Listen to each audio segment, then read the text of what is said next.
ನೆಚ್ಚಿದೆನೆಂದರೆ ಮೆಚ್ಚಿದೆನೆಂದರೆ ಸಲೆಮಾರು ಹೋದೆನೆಂದರೆ ತನುವನಲ್ಲಾಡಿಸಿ ನೋಡುವೆ ನೀನು, ಮನವನಲ್ಲಾಡಿಸಿ ನೋಡುವೆ ನೀನು, ಧನವನಲ್ಲಾಡಿಸಿ ನೋಡುವೆ ನೀನು.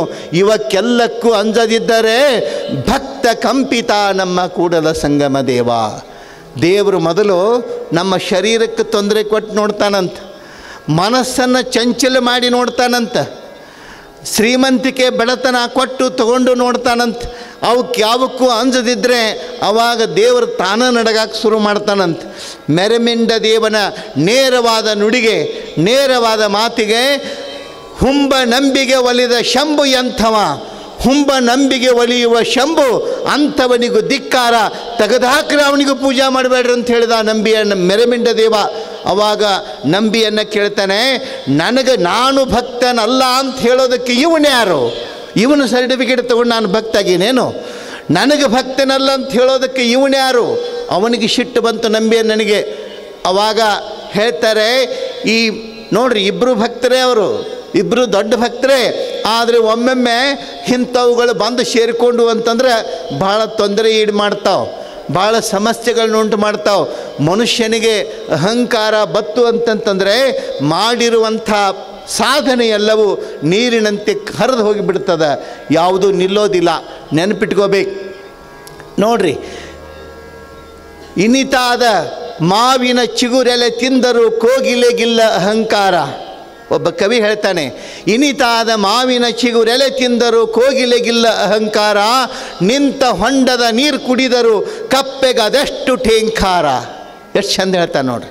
ಮಾವಿನ ಚಿಗುರೆಲೆಯನ್ನು ತಿಂತದ ಕೋಗಿಲೆ ಕರ್ಕಶವಾಗಿ ಕೂಗ್ತದನ್ರಿ, ಎಷ್ಟು ಚಂದ ಕೂಗ್ತದ, ಕುಹು ಕುಹು ಕುಹು, ಅಷ್ಟು ಚಂದ ಕೂಗ್ತದ.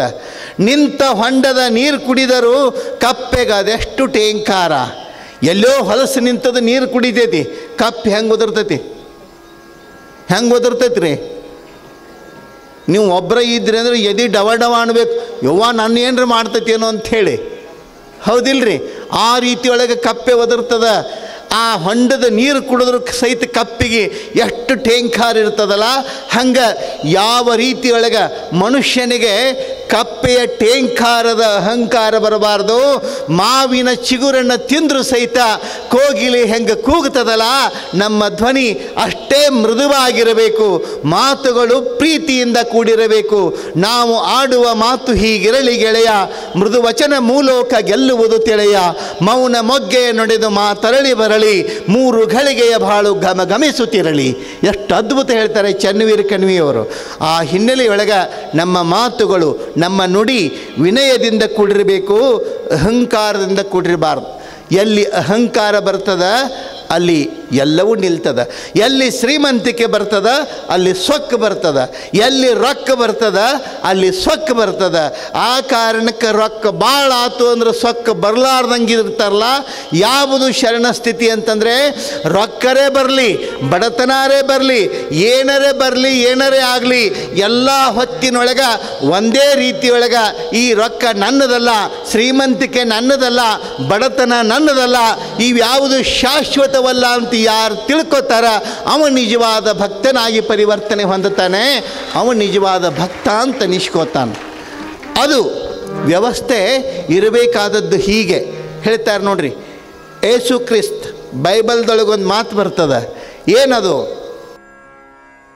ಸೂಜೆಯ ಮೊನೆಯಿಂದ, ಸೂಜೆಯ ಕಣ್ಣಿನಿಂದ ಒಂದು ಒಂಟಿ ದಾಟಿಸ್ಬೋದು ಅಂತದ್ರಾಗ. ಸೂಜಿ ಕಣ್ಣಿನೊಳಗೆ ದಾರ ಪೋಣಿಸೋದು ಎಷ್ಟು ಡಿಫಿಕಲ್ಟ್ ಗೊತ್ತೇನ್ರಿ? ಅದನ್ನು ತೊಗೊಂಡು ಅಗ್ದಿ ಸ್ಟೇಟ್ ಮಾಡಿ ಹಾಕಿದ್ರು ಸಹಿತ ಮತ್ತೆ ಮಗ್ಲ ಆ ಕಡೆ ಹಿಂಗೆ ಹಾಕಿರ್ತೈತಿ. ಒಂದು ದಾರ ಹೋಗೋದೇ ಭಾಳ ಕಠಿಣ. ಆದರೆ ಅವ ಹೇಳ್ತಾನೆ, ಆ ಸೂಜಿ ಕಣ್ಣಿನೊಳಗೆ ಒಂದು ಒಂಟಿ ಪಾಸ್ ಮಾಡ್ಬೋದತ್ತು. ಆಕತ್ತೇನ್ರಿ? ಸಾಧ್ಯ ಇಲ್ಲ. ಒಂಟಿ ಹೆಂಗೆ ದಾಟಬೇಕಾದ್ರಾಗ? ಆದ್ರೆ ಅವ ಹೇಳ್ತಾನೆ ದಾಟಿಸ್ಬೋದು, ಕಷ್ಟಪಟ್ಟು ಪ್ರಯತ್ನ ಮಾಡಿದ್ರೆ ಒಂಟಿ ದಾಟಿಸ್ಬೋದು.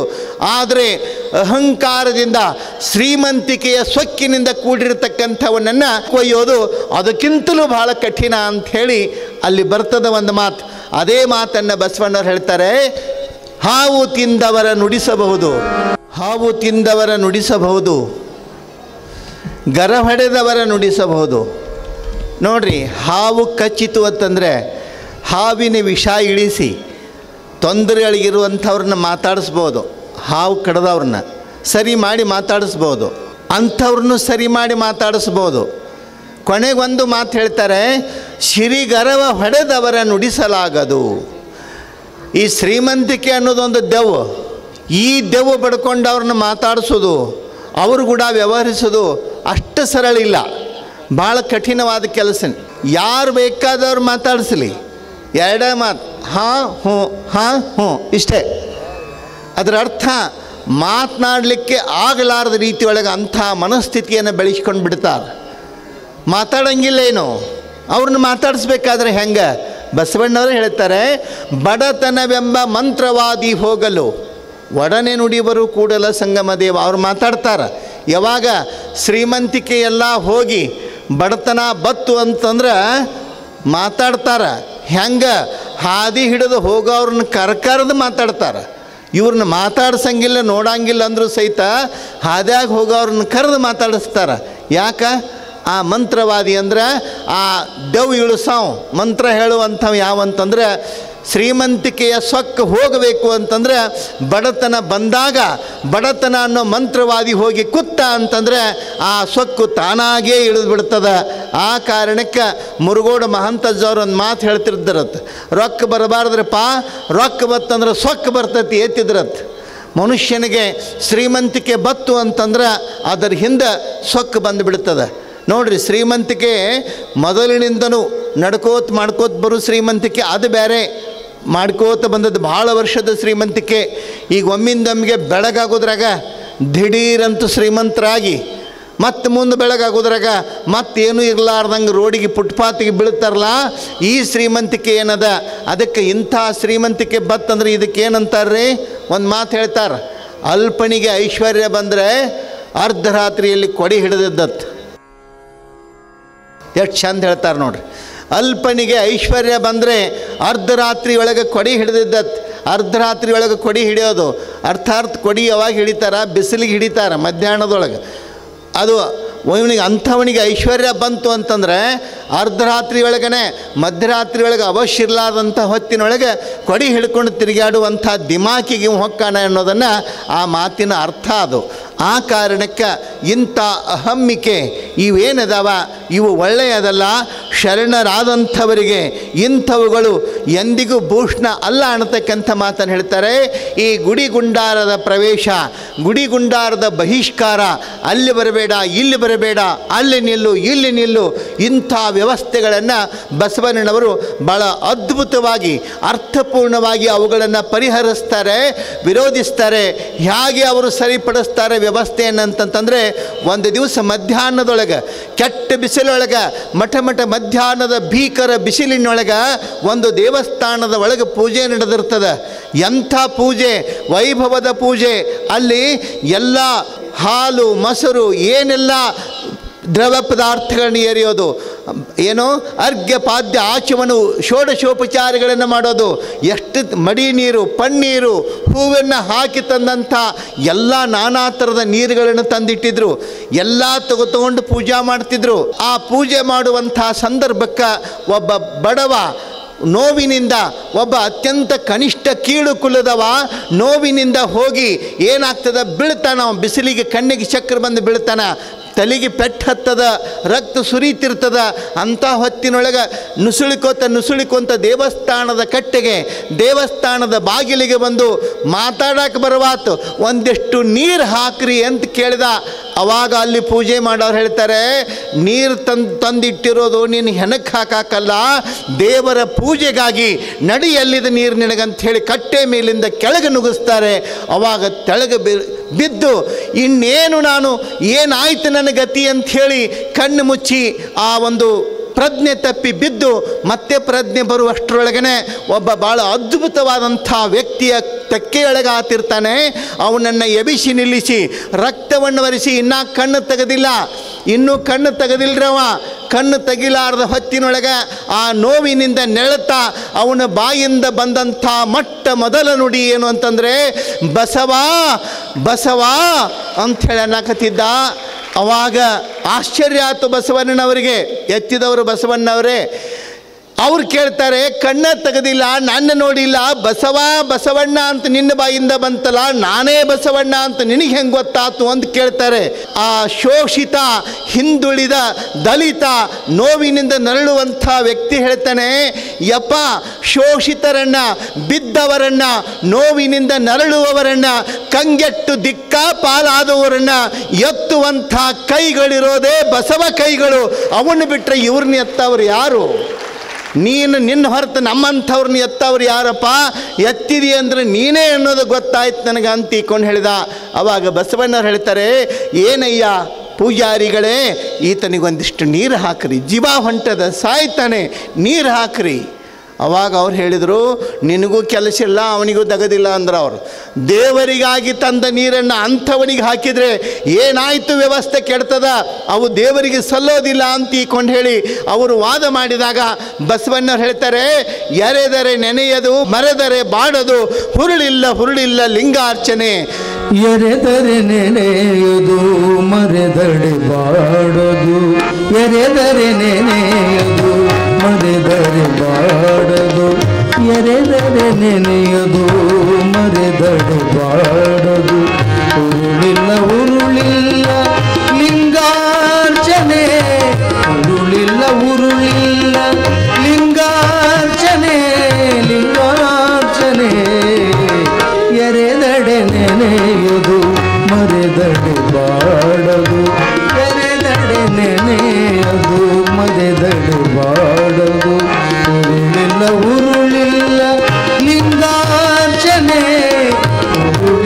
ಉರುಳಿಲ್ಲ ಲಿಂಗಾರ್ಚನೆ, ಎರೆದಡೆ ನೆನೆಯುವುದು, ಮರೆದಡೆ ಬಾಡದು.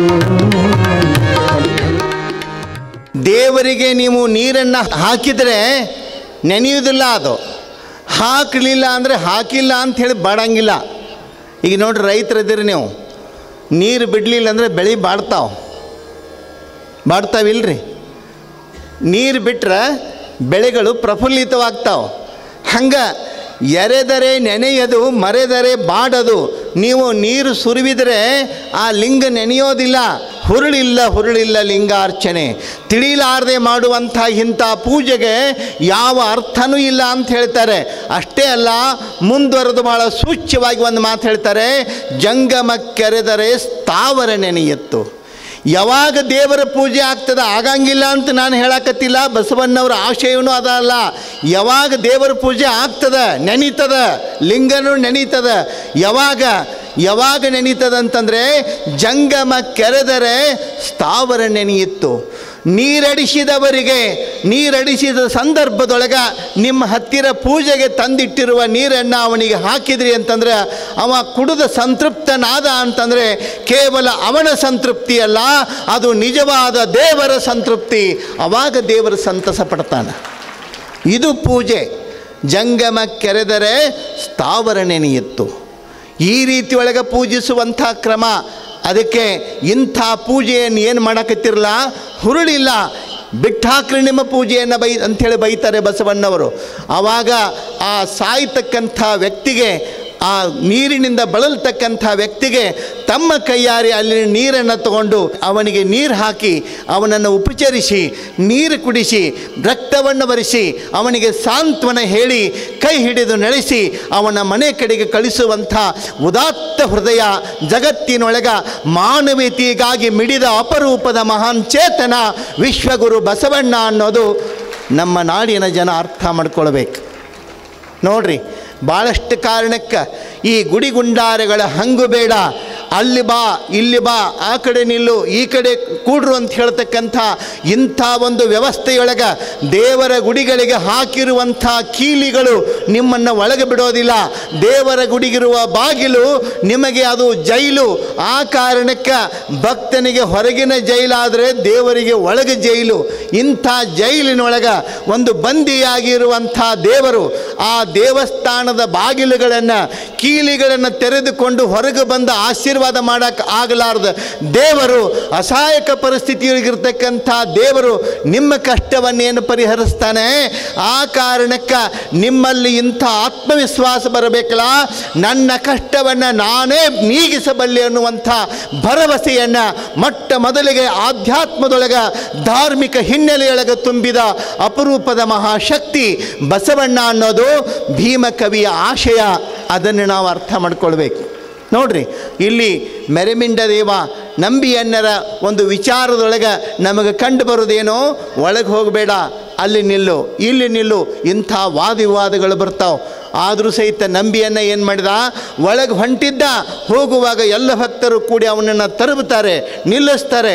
ಹೋಗಂಗಿಲ್ಲ ನೀನು, ಶಿವಭಕ್ತರಿಗೆ ಅವಮಾನಿಸಿ ಶಿವನನ್ನು ನೀನು ಬೇಡೋದೇನೋ, ಹಾಡೋದೇನೋ, ಪಡೆಯೋದೇನೋ ಯಾವುದಕ್ಕೂ ಅರ್ಥ ಇಲ್ಲ ಅಂಥೇಳಿ ಎಲ್ಲ ಭಕ್ತರು ಅದನ್ನು ವಿರೋಧಿಸಿದಾಗ ನಂಬಿಯನ್ನ ನನ್ನ ಶಕ್ತಿ ಎಂಥದ್ದು ಅನ್ನೋದನ್ನು ತೋರಿಸ್ತೇನೆ ಅಂಥೇಳಿ ಅಲ್ಲಿಯೇ ನಿಂತ್ಕೊಂಡು ದೇವರ ಪೂಜೆಯನ್ನು ಮಾಡ್ತಾನೆ, ಪದ್ಯವನ್ನು ಬರೆದು ಪ್ರಾರ್ಥನೆಯನ್ನು ಮಾಡ್ತಾನೆ.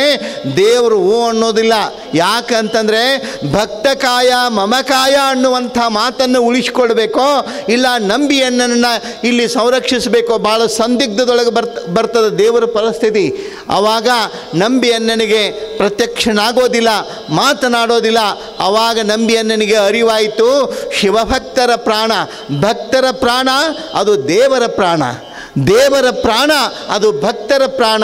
ಭಕ್ತರಿಗೆ ಅವಮಾನಿಸಿ ಭಕ್ತನಿಗೆ ನೋವುಂಟು ಮಾಡಿ ನೀವು ಯಾವ ದೇವರನ್ನು ಯಾರನ್ನು ಬೇಡಿದರೂ ಸಹಿತ ನಿಮಗೆ ಫಲ ಸಿಗೋದಿಲ್ಲ ಅನ್ನತಕ್ಕಂಥ ಅರಿವು ನಂಬಿಯನ್ನನಿಗೆ ಬರ್ತದೆ. ನೋಡ್ರಿ, ಈ ಒಂದು ಅಹಮ್ಮಿಕೆಯೊಳಗೆ ದೇವರನ್ನು ಪೂಜಿಸಿ ಹಣವನ್ನು ಪಡೆದು ಎಲ್ಲರಿಗೂ ನಾನು ಹಂಚ್ತೀನಿ ಅಂತಕ್ಕಂಥ ಈ ಮದ, ಅಹಂಕಾರ ಇದು ಸಣ್ಣದಲ್ಲ.